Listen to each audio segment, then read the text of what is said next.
Ravi Sangwan, non teaching association UHS का प्रधान। और कल एक प्रकरण हुआ था, उसी के सिलसिले में हम सब यहाँ एकत्रित हैं।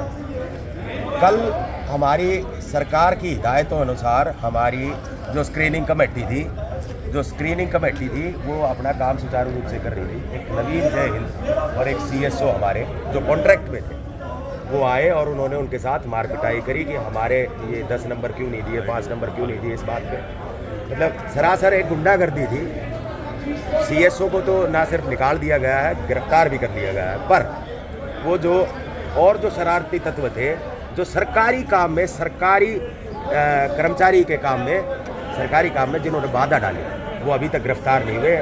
उनकी गिरफ्तारी ज़रूरी है ताकि समाज को और प्रदेश को एक अच्छा मैसेज जाए कि मार पिटाई, गुंडागर्दी जो ये कर रहे हैं जगह जगह, कहीं पे किसी के साथ कर रहे हैं, कहीं पे, वो बंद हो। ऐसे असामाजिक तत्वों की इस प्रदेश में, इस देश में ज़रूरत है हमारे समाज। आज क्या फैसले लिए गए हैं मीटिंग में? आज फैसले ये लिए गए हैं जी, हमने 48 घंटे का अल्टीमेटम दिया है प्रशासन को, पुलिस को।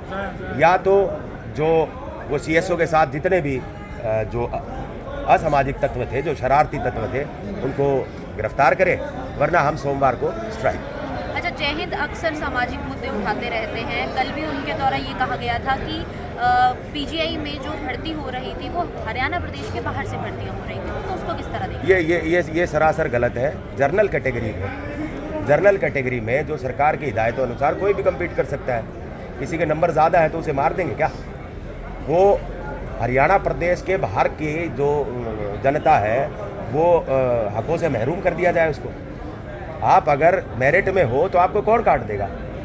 अब नवीन जय हिंद या किसी भी XYZ कोई भी आदमी है, कोई असामाजिक तत्व है, वो ये चाहता है कि उसका जो कैंडिडेट है उसको मिल जाए, उससे पैसे लिए हो, जो भी करा हो।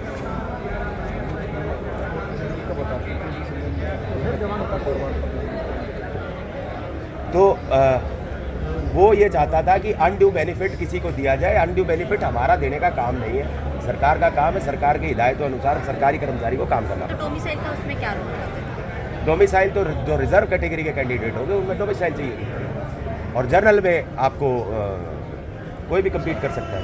प्रधान जी, सवाल यहाँ ये उठता, अभी तक जो पुलिस ने और पीजीआई प्रशासन ने कार्रवाई की उससे आप संतुष्ट हैं पूरी तरह से? हाँ, फिलहाल तक हम इतना संतुष्ट हैं कि जो सीएसओ है उसको गिरफ्तार कर लिया गया है, आप लोगों के माध्यम से पता चला है।